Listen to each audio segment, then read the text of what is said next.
Hello everyone, welcome you all to Illume biology. Second chapter को ही NCERT recapitulation series को continue करते हैं। 25th सेशन है आज अपना। 8th पार्ट है क्लासिफिकेशन चैप्टर का और आज हम लोग फंगस किंगडम की 3rd पार्ट यहाँ पर स्टडी करेंगे। देखो, अगर ये पार्ट आपको समझना है तो इससे पहले के जो 2 वीडियो है वो पहले देखो। उन दोनों वीडियोज़ को देखे बिना ये पार्ट आपको बिल्कुल समझ में नहीं आएगा। और अगर वो 2 वीडियोस आपने बहुत अच्छे से देख लिए तो ये पार्ट आपको बहुत ही ज़्यादा इजीली समझ में आ जाएगा।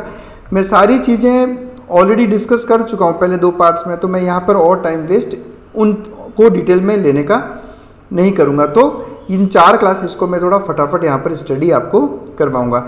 देखिए, हमने लास्ट वीडियो के एंड में ये देख लिया था कि माइसीलियम की मॉर्फोलॉजी, स्पोर फॉर्मेशन और फ्रूटिंग बॉडीज़ के बेस पे हमने फंगाई को 4 अलग अलग क्लासेस में डिवाइड किया था। फाइकोमाइसिटीज, एस्कोमाइसिटीज, बेसिडियोमाइसिटीज और ड्यूटेरोमाइसिटीज। आप इसको PABD यानी कि पाबर्ड की फॉर्म में याद रख सकते हो। फाइकोमाइसिटीज, एस्कोमाइसिटीज, बेसिडियोमाइसिटीज और ड्यूटेरोमाइसिटीज। चलिए फिर शुरुआत करते हैं। हम सबसे पहले देखेंगे फाइकोमाइसिटीज। तो फाइकोमाइसिटीज में सबसे पहले चीज़ देखनी है हैबिटेट्स, यानी ये कहाँ कहाँ पाए जाते हैं। तो एक्वाटिक यानी कि पानी में भी आपको फाइकोमाइसिटीज देखने को मिलेंगे। उसके अलावा डिकेइंग वुड, जो वुड रहता है जो डिके हो रहा होता है ना, जो गिर गया होता है प्लांट से या ऐसे ही रखा होता है उधर।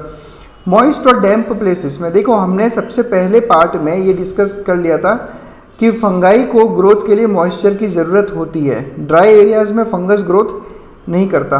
तो मॉइस्ट और डैम्प एरियाज़ जहाँ पे बहुत सारी बारिश होती है वहाँ पे डिकेइंग वुड पे आपको फाइकोमाइसिटीज देखने को मिल जाएंगे। और इनफैक्ट फाइकोमाइसिटीज के जो फंगाई है वो ऑब्लिगेट प्लांट पैरासाइट्स भी होते हैं। अब ऑब्लिगेट पैरासाइट का मतलब आपको पता ही होगा। ऑब्लिगेट पैरासाइट एक इस तरह का पैरासाइट है जो विदाउट होस्ट सर्वाइव नहीं कर सकता। कुछ पैरासाइट्स ऐसे होते हैं जो विदाउट होस्ट भी सर्वाइव कर सकते हैं, but obligate parasites completely depend होते हैं अपने होस्ट के ऊपर। आपको मुझे कमेंट सेक्शन में आके ये बताना है कि ऑब्लिगेट पैरासाइट का ऑपोजिट क्या होता है। जैसे ऑब्लिगेट पैरासाइट कंप्लीटली डिपेंड रहता है, वैसे उस पैरासाइट को क्या बोलते हैं जो अपने होस्ट के बिना भी सर्वाइव कर सकते हैं। तो वो कमेंट सेक्शन में आकर आप मुझे ज़रूर इसका आंसर दो। ऑब्लिगेट प्लांट पैरासाइट के एग्जाम्पल का बात करें तो एल्ब्यूगो नाम का एक फंगस है जो कि मस्टर्ड के प्लांट्स पे जो है ऑब्लिगेट पैरासाइट की तरह सर्वाइव करता है। और ये बहुत इंपॉर्टेंट क्वेश्चन है एग्जाम पॉइंट ऑफ व्यू से। स्ट्रक्चर की बात करें तो ये हम ऑलरेडी डिस्कस कर चुके हैं हमारे सबसे पहले वाले वीडियो में, जिसमें हमने एक जनरल स्ट्रक्चर देखा था। और अगर वो वीडियो आपने देखा है तो उससे आप ऑटोमेटिकली अब ये बता पाओगे कि सर ये स्ट्रक्चर है असेप्टेट और सिनोसिटिक हाइफी का। तो जो फाइकोमाइसिटीज़ है उन फाइकोमाइसिटीज़ में सेप्टा प्रेजेंट नहीं होता, इसलिए असेप्टेट कहते हैं इसको। सेप्टा बेसिकली इस तरह के डिवाइडिंग वॉल्स प्रेजेंट होते हैं जब हाइफी में, तो उसको सेप्टेट बोलते हैं। यहाँ पर ये सेप्टा प्रेजेंट नहीं है, जिस वजह से ये क्या हो गया, मल्टी न्यूक्लिएटेड। तो उस मल्टी न्यूक्लिएटेड कंडीशन को कहा जाता है सिनोसाइटिक। सेम ये क्वेश्चन मैंने पार्ट 1 में भी पूछा था, यहाँ भी आपसे पूछ रहा हूँ कि मल्टी न्यूक्लिएटेड कंडीशन 2 टाइप की होती है। एक है सिनोसाइट, दूसरा एक और टाइप होता है, उसका आप कमेंट सेक्शन में आकर मुझे आप आंसर दीजिए। तो फाइकोमाइसिटीज का स्ट्रक्चर असेप्टेट और सिनोसाइटिक हाइफी। असेक्सुअल रिप्रोडक्शन, इस बारे में मैं भी डिस्कस कर चुका हूँ। जो पिछला वीडियो था रिप्रोडक्शन इन फंगाई, उसमें हमने रिप्रोडक्शन बहुत अच्छे से डिटेल में स्टडी किया था। वहाँ हमने देखा था कि किस तरह से एक माइसीलियम स्पेशलाइज्ड हो जाता है जिसको कहा जाता है स्पोरेंजियोफोर।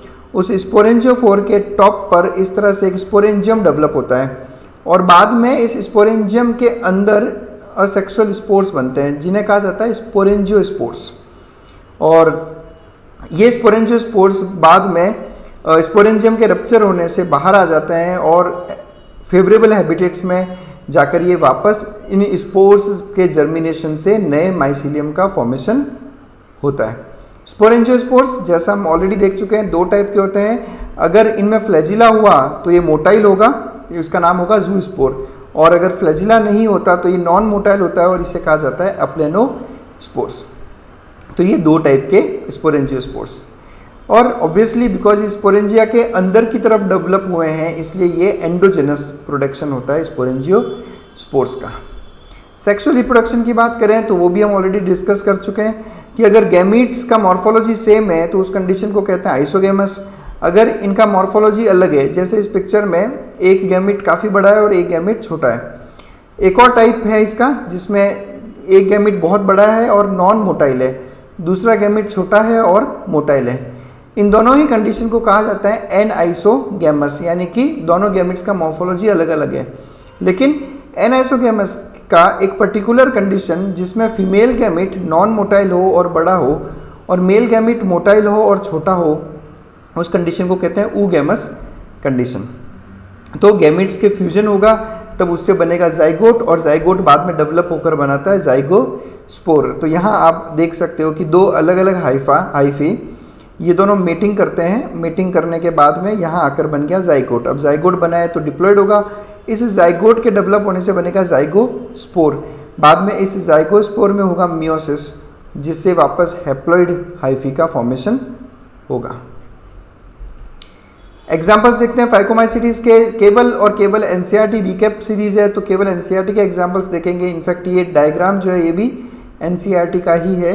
ये डायग्राम है म्यूकर का। तो म्यूकर, उसके अलावा ब्रेड पे ग्रो होने वाली फंगस जिसको कहा जाता है राइजोपस या ब्रेड मोल्ड, और तीसरा एग्जाम्पल है जो अपने अभी थोड़ी देर पहले देखा था एल्ब्यूगो यानी मस्टर्ड का ऑब्लिगेट पैरासाइट। ये पिक्चर देखो, बहुत खूबसूरत पिक्चर है। आपने अगर प्लांट मॉर्फोलॉजी अच्छे से पढ़ा होगा तो आप ये देख सकते हो, ये लीफ का एनाटमी है। ये लीफ का एनाटमी आपने बहुत बार पढ़ा होगा। देखो इस लीफ के अंदर किस तरह से ये फंगाई के हाइफी का ग्रोथ हो रखा है। देखो यहाँ पर ये बिल्कुल, ये माइक्रोस्कोपिक पिक्चर कुछ इस तरह से दिखाया कि हाइफी पूरे लीफ में ग्रो कर गया, ये जैसा यहाँ शो हो रहा है। तो एल्ब्यूगो एक मस्टर्ड ऑब्लिगेट पैरासाइट है और फाइकोमाइसीटीज का एग्जाम्पल है, ये आपको अच्छे से याद करना है। नेक्स्ट क्लास है हमारी एस्कोमाइसीटीज। हम लोग पापड़ की तरह ही आगे बढ़ रहे हैं। पापड़ यानी फाइकोमाइसीटीज, एस्कोमाइसीटीज, बेसिडियोमाइसीटीज और ड्यूटेरोमाइसीटीज। एस्कोमाइसीटीज का दूसरा नाम है सैक फंगाई। इसको सैक फंगाई क्यों बोलते हैं मैं थोड़ी देर में आपको यहाँ पे बताऊँगा। स्ट्रक्चर की बात करें तो मोस्टली ये मल्टी सेलुलर रहता है, ठीक है। लेकिन कुछ फंगाई ऐसे हैं जो यूनिसेलुलर होते हैं, जैसे कि सैक्रोमाइसिस। और ये बहुत इंपॉर्टेंट क्वेश्चन है जिसमें आपसे एक यूनिसेलुलर फंगस का एग्जाम्पल पूछा जाता है और आंसर है इसका यीस्ट। ये देखो आपको किस तरह से सिंगल सेल्स दिखाई दे रहे हैं यीस्ट के। मल्टी सेलुलर यीस्ट का एग्जाम्पल है पेनिसिलियम। तो एग्जाम्पल्स में आपको ये सब याद रखने हैं, ठीक है। पेनिसिलियम, सैक्रोमाइसिस, ये दोनों एस्कोमाइसीटीज में आते हैं। हैबिटेट या मोड ऑफ न्यूट्रिशन की बात करें तो ये सेप्रोफिटिक यानी dead and decaying organic matter पे सर्वाइव करने वाले ये डिकम्पोजर्स होते हैं, जो प्लांट पार्ट्स, एनिमल पार्ट्स या एनिमल्स, प्लांट्स जब उनकी डेथ हो जाती है तो उनके डिकम्पोजिशन के लिए ये रेस्पॉन्सिबल होते हैं। कुछ एस्कोमाइसीटीज पैरासाइट्स हैं, तो कुछ एस्कोमाइसीटीज ऐसे हैं जो डंग पे भी इजीली ग्रो कर जाते हैं। ऐसे फंगाई को हम कहते हैं कॉप्रोफिलस यानी जो डंग पे ग्रोथ करते हो। ये स्ट्रक्चर आ गया आपके सामने, तो आप देखकर ही बता सकते हो कि सर ये सेप्टा प्रेजेंट है और ब्रांचिंग आपको यहाँ पर दिख रही है। तो सेप्टेट और ब्रांच्ड माइसिलियम होता है एस्कोमाइसीटीज में। इनफैक्ट ये जो तीन क्लासेस है, फाइकोमाइसीटीज, एस्कोमाइसीटीज, बेसिडियोमाइसीटीज और ड्यूटेरोमाइसीटीज, केवल फाइकोमाइसीटीज में ही असेप्टेट सिनोसेटिक हाइफी है, जबकि बाकी तीनों में आपको एक ही आंसर देना है, ब्रांच्ड और सेप्टेट माइसिलियम। तो ये इजीली आप याद कर लोगे। केवल फाइकोमाइसीटीज में ही असेप्टेट और सिनोसेटिक है, बाकी तीनों में ब्रांच्ड सेप्टेट माइसिलियम लिखना है। आगे बढ़े, असेक्सुअल रिप्रोडक्शन की बात करें तो पिक्चर से समझ में आ रहा है आपको कोनिडिया फॉर्मेशन। अब कोनिडिया क्या है हम ऑलरेडी डिस्कस कर चुके हैं हमारे सेकंड वाले पार्ट में। रिप्रोडक्शन इन फंगाई, नीचे डिटेल्स में आपको उसका लिंक मिल जाएगा, तो ज़रूर देखो उस वीडियो को, जिससे चीज़ें और आसानी से समझ में आपको आएगी। इस तरह से एक माइसिलियम स्पेशलाइज होकर या हाइफी स्पेशलाइज होकर कोनिडियो 4 का फॉर्मेशन करता है, और इस कोनिडियो 4 पे इस तरह से कोनिडिया डेवलप हो रहे हैं। देखो यही कोनिडिया यहाँ से हटकर जब किसी दूसरे फेवरेबल कंडीशन में जाएंगे तो नए माइसिलियम को ग्रोथ करवाएंगे, और ये कोनिडियो 4 के टिप पर डेवलप हो रहे हैं, यानी कि ये एक्सोजेनस इनकी ग्रोथ रहती है। तो conidia are produced exogenously on special mycelium called conidiophores. Conidia germinate होकर नए माइसिलियम का फॉर्मेशन करते हैं। तो इस तरह से असेक्सुअली रिप्रोड्यूस करते हैं एस्कोमाइसीटीज। नेक्स्ट बात करते हैं सेक्सुअल रिप्रोडक्शन की। तो एस्कोमाइसीटीज नाम से ही आपको समझ में आ रहा होगा कि इसके जो सेक्सुअल स्पोर्स होते हैं उनको कहते हैं एस्कोस्पोर्स। ये हम चीज़ें सेकेंड वीडियो में डिस्कस कर चुके हैं। ये देखो यहाँ पर ये इसकी फ्रूटिंग बॉडी है, ये इसकी फ्रूटिंग बॉडी है। इस फ्रूटिंग बॉडी के ऊपर आपको ये सैक दिखाई दे रहे होंगे, सैक लाइक स्ट्रक्चर्स, और यही कारण है कि इसको सैक फंगाई कहा गया है। इन सैक लाइक स्ट्रक्चर्स को कहा जाता है असाई, जिसका सिंगुलर रहता है एस्कस, और इन असाई के अंदर डेवलप होते हैं स्पोर्स जिनका नाम है एस्कोस्पोर्स, बस इसीलिए इनको एस्कोमाइसिटीज कहते हैं। तो इनकी फ्रूटिंग बॉडी को क्या कहते हैं? एस्कोकार्प। इस एस्कोकार्प पे डेवलप होते हैं बहुत सारे सैक लाइक असाई, इसलिए इसको सैक फंगाई कहते हैं, और इन एस्कस में डेवलप होते हैं एस्कोस्पोर्स, और इन एस्कोस्पोर्स के जर्मिनेशन से नए माइसिलियम का फॉर्मेशन होता है। ध्यान रखो ये सेक्सुअल रिप्रोडक्शन यानी एस्कोस्पोर सेक्सुअल स्पोर्स हैं, जबकि जो हमने एप्लेनोस्पोर जूस्पोर की बात की वो असेक्सुअल स्पोर्स हैं। इनमें फ़र्क होता है, वो फ़र्क हम सेकेंड वीडियो में डिस्कस किए थे। सेक्सुअल स्पोर्स को कहा जाता है एस्कोस्पोर्स, जो कि एंडोजिनसली डेवलप हो रहे हैं, एंडोजिनसली वापस असाई के अंदर, इसलिए endogenous in sac like asci. These asci are arranged in different types of fruiting bodies called ascocarp. Ascocarp नाम की fruiting bodies होती है जिन पे ये asci arranged होते हैं। एग्जाम्पल्स देखें अगर एस्कोमाइसिटीज के, तो एस्परजिलस, उसके अलावा क्लेविसेप्स, और उसके अलावा न्यूरोस्पोरा। अब न्यूरोस्पोरा का नाम आपने जेनेटिक्स में बहुत सुना होगा। एक्चुअली काफ़ी जेनेटिक्स और बायोकेमिस्ट्री के काफ़ी रिसर्चेस न्यूरोस्पोरा नाम की फंगाई में किए गए हैं, तो ये इसका एक इम्पॉर्टेंट फैक्ट जो आपको याद रखना है। और एग्जाम्पल्स में बात करें तो एस्कोमाइसिटीज में कुछ ऐसी फंगस आती है जो एडिबल होती है, यानी जो खाते हैं लोग, ठीक है। इनमें सबसे इंपॉर्टेंट है मॉरल्स, और दूसरा एग्जाम्पल इसका ट्रफल्स। तो ये morels and truffles are edible fungi, जो एस्कोमाइसिटीज का ही एग्जाम्पल है। तीसरी क्लास है अपनी बेसिडियोमाइसिटीज। अब जो बेसिडियोमाइसिटीज है इनको आपने देखा भी है इन फंगाई को, और इनको इनके जो कॉमन फॉर्म्स जो आपने देखे हैं उसमें एक तो है मशरूम्स, ठीक है, जैसे अगेरिकस। अब अगेरिकस एक फंगाई की स्पीशी का नाम है, और मशरूम्स एक बहुत बड़ा ग्रुप है जिसमें से एक एग्जांपल है अगेरिकस। अब in fact as a matter of fact ये जो आपको मशरूम्स दिख रहे हैं ना, ये मशरूम का ये जो स्ट्रक्चर आपको मेन दिख रहा है ये इनकी फ्रूटिंग बॉडीज़ है, ये इनकी फ्रूटिंग बॉडीज़ है। इसके अलावा आपको देखने को मिलेंगे ब्रैकेट फंगाई। ये देखो इस तरह से, ये इनका शेप इस तरह से ब्रैकेट जैसा रहता है, तो इनको ब्रैकेट फंगाई कहा जाता है। और तीसरा एग्जाम्पल है इसका पफ बॉल्स। क्लियर दिख रहा है आपको कि बॉल लाइक स्ट्रक्चर से सारी फ्रूटिंग बॉडीज होती हैं। तो puff balls, mushrooms, bracket fungi, ये सारे बेसिडियोमाइसिटीज के एग्जाम्पल्स है। ये किसी पर्टिकुलर स्पीशी का नाम नहीं है मशरूम, ये एक ग्रुप है। ब्रैकेट फंगाई, पफ बॉल्स सब ग्रुप हैं, और इनमें बहुत अलग अलग टाइप की स्पीशीज़ आती है। हैबिटेट्स की बात करें तो लॉग्स, ट्री स्टम्प्स, जो बड़े बड़े ट्री के स्टेम हैं उनके ऊपर, उसके अलावा आपको सॉइल में भी देखने को मिल जाएगा। ये आपने मशरूम्स की ग्रोथ देखी होगी कई बार खुले मैदानों में, जहाँ स्पेशली उन एरियाज़ में जहाँ पर मॉइस्चर बहुत ज़्यादा है, क्योंकि फंगस ग्रोथ के लिए मॉइस्चर की ज़रूरत पड़ती है। कुछ बेसिडियोमाइसिटीज प्लांट पैरासाइट्स भी हैं, और उनमें दो सबसे इंपॉर्टेंट एग्जाम्पल्स है, उस्टिलागो जो कि स्मट है, और पक्सीनिया जो कि रस्ट है। पहले मैं इनका मतलब बता देता हूँ। देखो पहली बात तो उस्टिलागो और पक्सीनिया ये दोनों स्पीशीज़ का नाम है, ठीक है। अब उस्टिलागो क्या करता है बेसिकली, इसकी वजह से जब ये प्लांट पार्ट पे इस तरह से ग्रोथ करती है तो ऐसा लगता है कि जैसे ये प्लांट पार्ट बिल्कुल जल गया हो। इस तरह के जले हुए स्ट्रक्चर्स को बेसिकली इंग्लिश में स्मट कहा जाता है, इसलिए इस कंडीशन का नाम ही क्या रख दिया, स्मट। इस कंडीशन का नाम क्या हो गया, स्मट। तो वो सारी फंगाई जो स्मट प्रोड्यूस कर दे उसको स्मट फंगाई कहा जाता है, और इसका सबसे बढ़िया एग्जाम्पल है उस्टिलागो। दूसरी तरफ कुछ फंगाई ऐसी होती है जो इस तरह के रस्ट लाइक लीजन्स डेवलप करती है। रस्ट मतलब जैसे लोहे को जंग लग जाता है ना, रस्ट लग जाता है, वैसा ही अपीयर होता है, इसलिए ऐसी फंगाई को कहा जाता है रस्ट फंगाई, और उसका सबसे बढ़िया एग्जाम्पल है पक्सीनिया। तो कॉमनली क्या कहा जाता है, smut fungi and rust fungi. In fact in disease का नाम भी यही है, रस्ट एंड स्मट। तो उस्टिलागो एंड पक्सीनिया ये दो एग्जाम्पल्स आपको हमेशा याद रखना है। स्ट्रक्चर ऑलरेडी डिस्कस कर चुका हूँ। आंख बंद करके आपको एस्कोमाइसिटीज, बेसिडियोमाइसिटीज और ड्यूटेरोमाइसिटीज में लिखना है ब्रांच्ड और सेप्टेट माइसिलियम। असेक्सुअल रिप्रोडक्शन की बात करें तो बेसिडियोमाइसिटीज में बेसिकली आपको असेक्सुअल स्पोर्स देखने को नहीं मिलेंगे। इनफैक्ट ये दी ओनली क्लास है फंगाई का जिसमें आपको असेक्सुअल स्पोर्स देखने को नहीं मिलते। और वेजिटेटिव रिप्रोडक्शन की बात करें तो अब डायग्राम देख के आपको समझ में आ गया कि fragmentation is the mode of vegetative reproduction. Sexual reproduction की बात करें तो जैसे एस्कोमाइसिटीज़ में एस्कोस्पोर्स हैं, वैसे ही बेसिडियोमाइसिटीज़ में बेसिडियोस्पोर्स होते हैं। ये साइकिल मैं ऑलरेडी डिस्कस कर चुका हूँ पिछले वीडियो में, तो मैं और डिटेल में इसको वापस नहीं लेना चाहूँगा। अगर आपको ये साइकिल समझनी है तो आप पिछला वीडियो जो है रिप्रोडक्शन इन फंगाई उसको देख लो, आपको समझ में आ जाएगा। ये देखो यहाँ पर फ्रूटिंग बॉडी का नाम है बेसिडियोकार्प।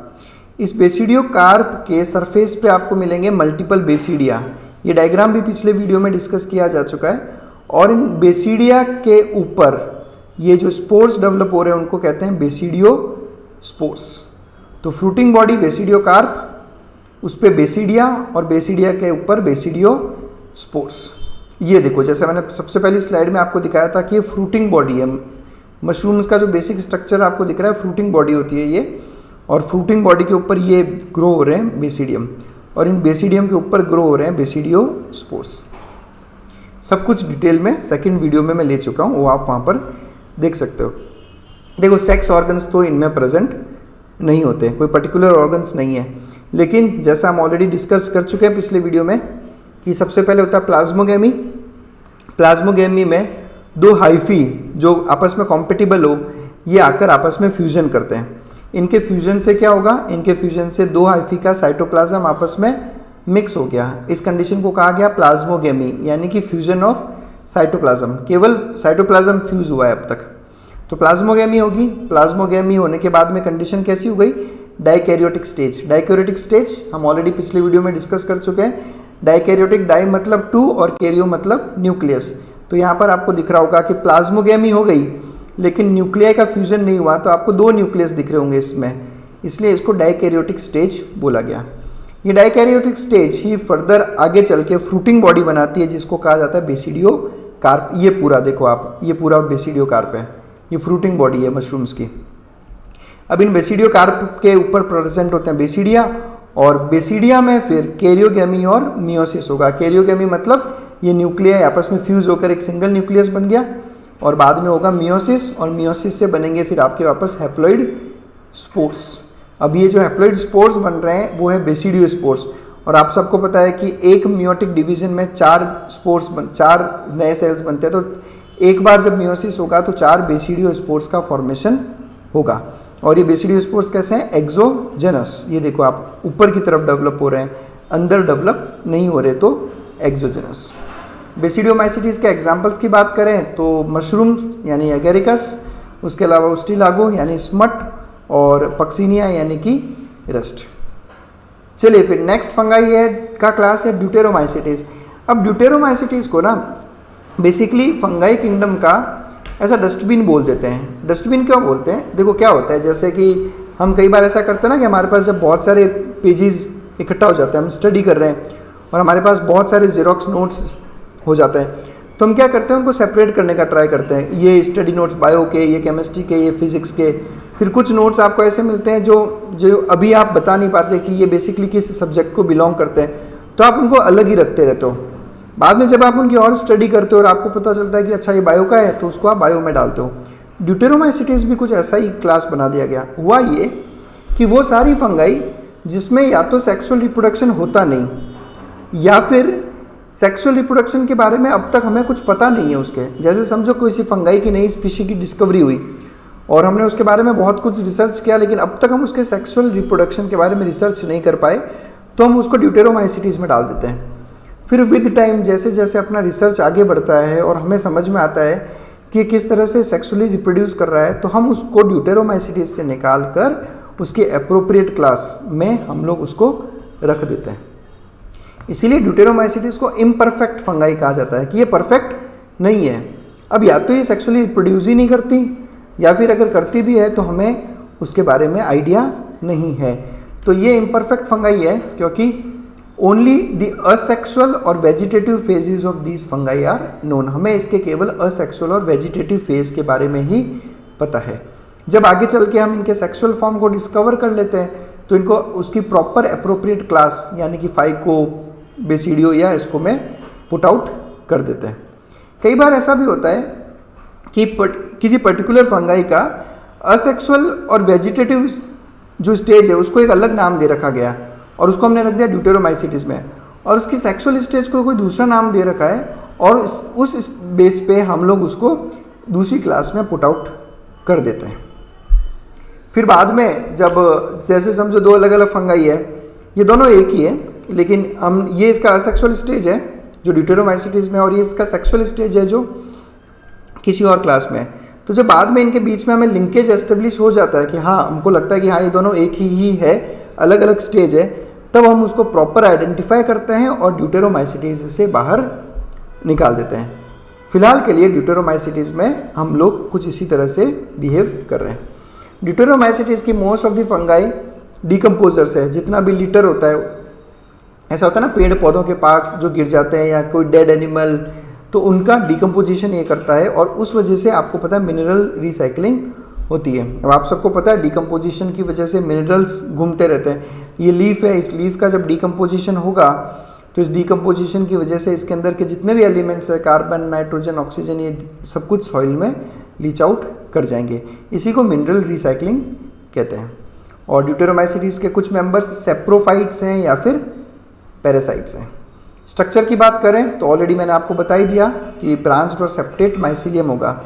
असेक्सुअल रिप्रोडक्शन की बात करें तो कोनिडिया, और हम कोनिडिया के बारे में डिस्कस कर चुके हैं। बस सेक्सुअल स्टेज के बारे में डिस्कस कर ही नहीं सकते क्योंकि वो है ही नहीं। एग्जाम्पल्स देखें तो एग्जाम्पल्स में सबसे पहला है ऑल्टरनेरिया, उसके अलावा कॉलिटोट्राइकम, और तीसरा है ट्राइकोडर्मा। आपको इसको याद करना हो तो आप इसको एक्ट की तरह याद कर सकते हो। A for Alternaria, C for Colletotrichum और टी फॉर ट्राइकोडर्मा। तो चलो फिर अब इन चारों क्लासेस को एक साथ एक सिंगल टेबल से मैं आपको इस तरह से याद करा देता हूँ कि आप कभी भूलो ही नहीं। ये टेबल, ये पिक्चर मैं ऑलरेडी अपने YouTube चैनल पे जो कम्युनिटी सेक्शन है वहाँ पर प्लस इंस्टाग्राम पे अपलोड कर चुका हूँ, तो आप वहाँ से इसको डाउनलोड कर सकते हो अपने याद करने के लिए। चलिए फिर शुरुआत करते हैं। 4 क्लासेस। सबसे पहले बात करेंगे उनके हैबिटेट और मोड ऑफ न्यूट्रिशन के बारे में। तो फाइकोमाइसीटीज एक्वाटिक है, डिकेइंग वुड पे ग्रो करता है और plant obligate parasites. Ascomycetes saprophytes, decomposers, parasites, coprophilous यानी काउ डंग पे सर्वाइव करने वाले। Basidiomycetes soil, logs, plant parasites. Deuteromycetes saprophytes, decomposers, parasites. Next difference है इनके स्ट्रक्चर ऑफ माइसीलियम पे। अब क्या आपको बेसिक जो मेन याद रखने हैं वो यही याद रखना है। Habitat and mode of nutrition नहीं भी याद करोगे तो भी चलेगा। मेन आपको असेक्सुअल रिप्रोडक्शन, सेक्सुअल रिप्रोडक्शन और स्ट्रक्चर ऑफ माइसीलियम की बात करनी है। तो जैसे मैंने आपको बोला कि जब फाइकोमाइसीटीज आएगा तो आप कहोगे बिना सेप्टा का सिनोसिटिक हाइफी, यानी असेप्टेट सिनोसिटिक हाइफी। बाकी तीनों में ब्रांच्ड एंड सेप्टेट माइसीलियम, तीनों में सेम रहेगा, ब्रांच्ड और सेप्टेट। असेक्सुअल रिप्रोडक्शन की अगर बात करें तो फाइकोसिटीज में आप बोलोगे जूस्पोर्स और एप्लेनोस्पोर्स। फर्क क्या है, जूस्पोर मोबाइल है, एप्लेनोस्पोर मोटाइल नहीं होता। एस्कोमाइसीटीज में कोनिडिया, बेसिडियोमाइसीटीज में असेक्सुअल रिप्रोडक्शन नहीं होगा और ड्यूटेरोमाइसीटीज में अगेन कोनिडिया। देखो कितना आसान हो गया। बेसिडियोमाइसीटीज में असेक्सुअल रिप्रोडक्शन नहीं मिला, ड्यूटेरोमाइसीटीज कोनिडिया, एस्कोमाइसीटीज कोनिडिया, और फाइकोमाइसीटीज में स्पोरेंजियोस्पोर्स यानी कि जूस्पोर्स और एप्लेनोस्पोर्स। सेक्सुअल रिप्रोडक्शन भी आसान है। फाइकोमाइसीटीज में जाइगोस्पोर पढ़ा हमने, एस्कोमाइसीटीज में एस्कोस्पोर, बेसिडियोमाइसीटीज में बेसिडियोस्पोर और ड्यूटेरोमाइसीटीज में सेक्सुअल रिप्रोडक्शन होता ही नहीं है। तो इनके नाम से ही आपको याद हो जाएगा, एस्कोमाइसीटीज में एस्कोस्पोर्स और बेसिडियोमाइसीटीज में बेसिडियोस्पोर्स। बस ये इतना आसान है। और लास्ट में एग्जाम्पल्स याद करने हैं, इसी टेबल से याद कर लेना। म्यूकर, राइजोपस और एल्ब्यूगो। यहाँ पर पेनिसिलियम, यीस्ट, एस्परजिलस, क्लेविसेप्स और न्यूरोस्पोरा। केवल एग्जाम्पल्स वही याद करो जो एनसीईआरटी में दे रखे हैं, अदरवाइज याद करने की ज़रूरत नहीं है। उसके अलावा बेसिडियोमाइसीटीज में Agaricus, Ustilago, Puccinia, puffballs, bracket fungi. आप ऐसे याद कर सकते हो, mushrooms, puffballs, bracket fungi, rust and smut. और ड्यूटेरोमाइसीटीज का एग्जाम्पल मैं आपको बताया था एक्ट, ऑल्टरनेरिया, कॉलिटोट्राइकम और ट्राइकोडर्मा। तो बस that's it. Thanks a lot for watching us. I hope आप लोगों को वीडियो समझ में आया होगा, और नहीं समझ में आया तो जो पहले 2 पार्ट है उनको देखो, फिर इस वीडियो को देखो तो आपको सब कुछ समझ में आ जाएगा। Thanks a lot for watching us. Stay connected.